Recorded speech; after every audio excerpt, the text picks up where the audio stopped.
Volvemos a nuestro espacio de filosofía, al mundo de Sofía, para invitarnos a pensar, ¿no? Y ese pensamiento crítico. Hoy vamos a adoptar un tema que creo que les va a llamar la atención, que es el burnout, que es bueno, se llama en psicología algo así como el trabajador quemado. Y es que en esta sociedad donde vivimos acelerados, tanto en el trabajo como en la vida, quizá unas vacaciones no es suficiente, ¿no? Hiperconectados, las redes sociales, el trabajo constante e imparable. Vamos a analizar esto desde el punto de vista de la filosofía y para ello pues llamamos no a un filósofo, pero a un profesor de filosofía, Raúl Fernández, profesor del Instituto Santa María de Arcos, que nos des un poco luz, ¿no? Porque si yo digo, las vacaciones no son suficientes para desconectar en esta vida de autoexigencia total y que no nos deja desconectar, ¿tú qué me dices? Mira, pues fíjate, me llama la atención precisamente cómo abordas el tema de las vacaciones y el desconectar y demás. Vamos a definir primero lo que es burnout, ¿no? Eso. Burnout viene en inglés, que significa pues estar quemado y demás. Hoy en día ese término es muy analizado por Byung-Chul Han en varias obras a lo largo de su carrera, pero sobre todo en La sociedad del cansancio.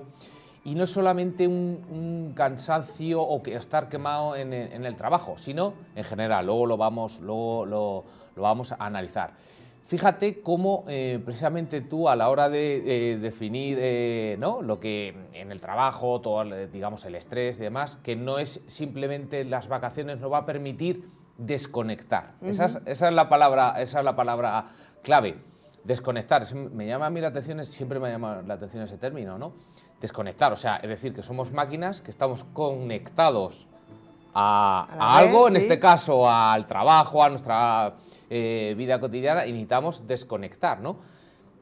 ¿Qué somos? ¿Máquinas o somos seres humanos? ¿Que estamos simplemente para trabajar, para producir, lo que hace una máquina, ¿no? Es útil para ayudarnos en nuestra vida cotidiana. ¿Somos realmente eso? ¿Somos máquinas que solamente nos dedicamos a trabajar? También existen otros términos, aparte de desconectar, como voy a cargar pilas, que siempre me ha llamado mucho la atención. Somos un electrodoméstico que necesitamos cargar pilas para volver a funcionar. O también ¿no? dice, necesito resetear. Necesito resetear y demás. Fijaos cómo yo creo que el capitalismo ha dado pues muchas fases de crecimiento y demás. Evidentemente no podríamos haber llegado hasta nuestros días sin ese sistema capitalista, pero como también, por otro lado, ¿no? Estamos imbuidos y pues, atravesados por ese tipo de términos, ¿no? Entonces, ¿las vacaciones son necesarias o nos tenemos que cambiar la forma de vivir? Claro. Según esto. Bien, voy a plantear otra cuestión. Las vacaciones, el ocio, fíjate, ¿no? Es muy interesante cómo hoy en día abordamos el ocio y por qué a veces unas vacaciones no nos van a servir, sino que muchas veces casi peor, ¿no? A salir de ese proceso de burnout o de estar quemado. Realmente el ocio viene de un término griego que es skloe, ¿no? Que viene de escuela, ¿no? El ocio es la escuela, en el fondo, ¿no? ¿Por qué? Bueno, viene de los antiguos griegos, siempre aparecen los antiguos griegos en nuestros encuentros. La escuela era ese sitio donde se podía desarrollar, ¿no? Esa vida contemplativa, que bien decía Aristóteles y otros pensadores, esa vida contemplativa donde únicamente estamos, ¿no?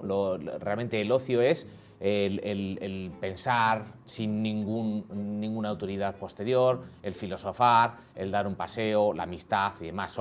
Simplemente esa vida contemplativa es el fin en sí mismo, no es un medio para conseguir un fin. Precisamente negocio viene de esa palabra de ocio, es ocio, la negación del ocio, ¿no? Como es su contrapuesto. El negocio viene de la negación del ocio. Cuando no estoy en el ocio, estoy en la negación del ocio, que es el negocio, ¿no? Pero eso estaba muy claro en aquella época. Ocio, vida contemplativa, negocio, ¿no?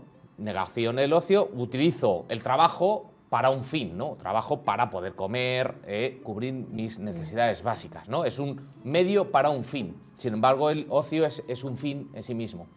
Hoy en día, no, y ya a lo largo del siglo XIX, siglo XX, siglo XXI, ya el propio ocio ha dejado de ser la negación del negocio, sino que también en el ocio el sistema está montado para que sigamos produciendo, consumiendo, nos vamos de vacaciones, tenemos que tener todo muy planificado, ir a no sé cuántos museos, ir a hace cuántas visitas, hacer una ruta gastronómica y demás. Tenemos que, ¿no? Tenemos que, ¿no? El propio ocio, ¿no? Se ha convertido en un negocio, no en la negación del ocio, sino que el ocio es un negocio hoy mismo. Y claro que no sirve para salir de ese estado de burnout, de quemado, sino todo lo contrario, ¿no? Porque te pregunto, tú, por ejemplo, no has estado de vacaciones y has venido más cansada que cuando te has ido de vacaciones. Precisamente casi que la agenda es mucho más completa que cuando estás en el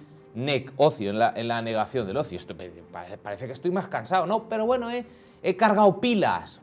Me llama mucho, a mí personalmente me llama mucho la atención. Todas esas cosillas nos las pone en manifiesto Byung-Chul Han y otros pensadores, Sloterdijk y demás en su obra. ¿Y cuál es el antídoto a todo esto? ¿Cómo se vivía en la antigua Grecia? ¿Cómo lo hacían mejor? Pues precisamente el ocio real es esa vuelta a la reflexión, al no hacer nada por no hacer nada, ¿no? Al disfrutar del momento, pero sin tener que tener una agenda más grande que la anterior, simplemente el dedicarte a la vida contemplativa, ¿no? Evidentemente, dedicarte a algo que te apetece hacer, que te gusta hacer, pero sin tener que estar en una gincana ociosa, ¿no? Que lo que te hace es estar más cansado y más quemado de lo normal. Pero quizá no el culpable, ¿no?, de ese burnout sea el ocio, que también, que contribuye, ¿no? Es, como pone en manifiesto Byung-Chul Han, que ha puesto de moda este burnout, este concepto de burnout de moda. Byung-Chul Han, pues, utiliza varios pensadores anteriores a él, ¿no? Es un planteamiento muy particular de varios pensadores, sobre todo Hegel, Freud en alguna situación y sobre todo Foucault, ¿no? Muy rápido para no cansar a la audiencia, ¿no? En el siglo XVIII-XIX Hegel plantea la dialéctica del amo y el esclavo, muy simplificado para que todo el mundo lo entienda, ¿no? Como dos autoconciencias, ¿no? Dos personas o estamentos, digamos, por esa lucha queda muy definido en aquella época los roles de cada uno, el amo y el esclavo, ¿no? Si es cierto que luego Hegel dice que el esclavo a través del trabajo es capaz de superar dialécticamente esa situación, ¿no? Pero partimos de esas dos posturas muy claras, ¿no? Amo y esclavo. Uno manda y se aprovecha del trabajo del esclavo, ¿no? Siglo XX, Foucault sigue en esa línea, voy muy rápido también, y nos describen las sociedades disciplinarias, ¿no? Donde todavía está se pone muy de manifiesto esa distinción, ¿no? Esas sociedades disciplinarias a través de las prisiones, las escuelas, donde está muy clara esa doble distinción de está prohibido, ¿no? Digamos que la disciplina es la base de esa relación entre contrarios, ¿no? Por ejemplo, jefe y empleado, en lugar de amo y esclavo está jefe y empleado, tienes que hacer esto que estás haciendo y demás. Digamos que el empleado en esta época, siglo XX sobre todo, sabe muy bien quién es su contraparte, ¿de acuerdo? Su jefe, ¿no? Tiene unos horarios y tiene, eso es, unos horarios y tiene que hacer una serie de tareas y está prohibido hacer otra serie de tareas, ¿bien? ¿Qué nos dice Byung-Chul Han hoy en día, no? Que este sistema capitalista, que trae sus cosas buenas y sus cosas malas, ¿no?, ha degenerado en este caso que tu amo y esclavo hegeliano, tu jefe y trabajador Foucaultiano, seas hoy en día tú mismo, ¿no? Tú eres directamente tu amo y tu esclavo, ¿no? Y lo vemos pues constantemente en miles de mensajes publicitarios, en películas y demás. El si se puede, ¿no? Impossible is nothing, de Adidas, ciertos entrenadores, ¿no? Nunca rendirse, etcétera, etcétera, etcétera, ¿no?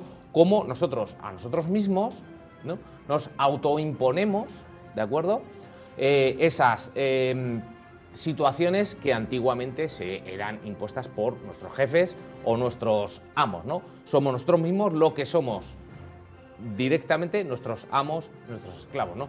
Tú que haces deporte, ¿no? Como cuando estás haciendo deporte en una carrera o te estás preparando, como a ti mismo estás siendo tu propia esclava, no estás entrenando duro, estás entrenando muy duro y te autodices a ti mismo que tienes que seguir entrenando duro, ¿no? ¿Eso qué provoca para Byung-Chul Han? El burnout, el estar quemado, ¿no? Es lo que él denomina la violencia neuronal. No es una violencia que viene de fuera, como decía Byung-Chul Han, de sociedades disciplinarias, ¿no? Byung-Chul Han, perdón, Foucault, de sociedades disciplinarias, sino que es una violencia neuronal que yo me doy a mí mismo, ¿no? Que me autoimpongo, que provoca el burnout, depresión y estados de pues, TDAH, etcétera, etcétera. De ahí viene todo el término de burnout, que ha puesto muy de moda Byung-Chul Han, ¿no? Como soy yo mismo, a mí mismo, el que soy mi propio jefe, mi propio empleado y que no me permito fracasar y demás, ¿no? Eso no me lo permito, sino que en el momento que me caigo, me tengo que levantar directamente, ¿de acuerdo? O sea, que todos esos pensamientos de autoexigencia que reinan hoy, creemos que son nuestros, pero vienen de aquellos barros estos lodos o al revés, ¿no? Claro, lo que pasa es que de antes estaba muy delimitado que quién era el que imponía las reglas. Ahora te las impones a ti mismo. Que es peor, ¿no? es peor. Que es peor. No puedes escapar exacto. de ti. Claro, exacto. Es peor, ¿no? Y realmente, otra vez vuelvo a lo mismo, y yo no soy de ninguna ideología política, ¿no? Pero es algo, ¿no? Una situación que viene muy bien para el sistema actual. Si tú eres tu propio jefe, ¿de acuerdo? Está genial, ¿no? No tienes... está genial para una empresa, ¿no? En un departamento que tú no tengas límites, que tú te impongas a ti mismo tus propios límites y no que sea otro. Además, ¿no? Siempre el querer ambicionar, el querer mejorar de forma individual es mucho más productivo, a ser mucho más productivo que si te lo impone, ¿no? A través de la imposición, de la disciplina y demás, ¿no? Esa situación ha cambiado para Byung-Chul Han y ahora, repito, somos nosotros mismos los que no nos ponemos límites, ¿no? Pero ¿qué ocurre, no? Que como contraparte, pues lo que hay es burnout, hay depresión y hay una salud mental mucho peor que hace un siglo, 2 siglos y 3 siglos. ¿Hay solución? ¿Tenemos solución? ¿Qué podemos hacer? Por lo menos decirnos para acabar. Sí, claro que hay solución. Yo tengo clara la solución y hay otras propuestas que así lo dicen. Bueno, pues tenemos que salir de ese nivel de autoexigencia, ¿no? Tenemos que salir de ese exceso de positividad, que no significa ser un cenizo todo el rato, ¿no? Sino que sí, claro, no, sino que sí tengo situaciones de tristeza, me permito estar triste porque es una emoción totalmente humana, ¿de acuerdo? Y no tengo que rechazar al otro, ¿no? Como he dicho antes, Foucault describe las sociedades del siglo XX como sociedades disciplinarias donde el otro está muy claro, ¿no? Byung-Chul Han dice que esa situación de autoexigencia viene también por un dejar de lado al otro y solamente mirarme a mí mismo, ¿de acuerdo? Entonces, una solución es abrirme al otro, ¿no? Abrirme a la negatividad que supone el otro. Negatividad no es ser perfecto. Claro, no es ser un cenizo, sino que hay otra parte, ¿no? Que también me permite, ¿no? Pues en este caso ser diferente a lo que yo soy. Salir de esos estados narcisistas, ¿no? tan digamos, comunes en nuestras sociedades actuales y volver también al otro, ¿de acuerdo? A esa negatividad que supone el otro, no solamente esa positividad de mí mismo, de mis propios límites, de no tener límites y demás, sino abrirnos a los otros y una vuelta otra vez, ¿no?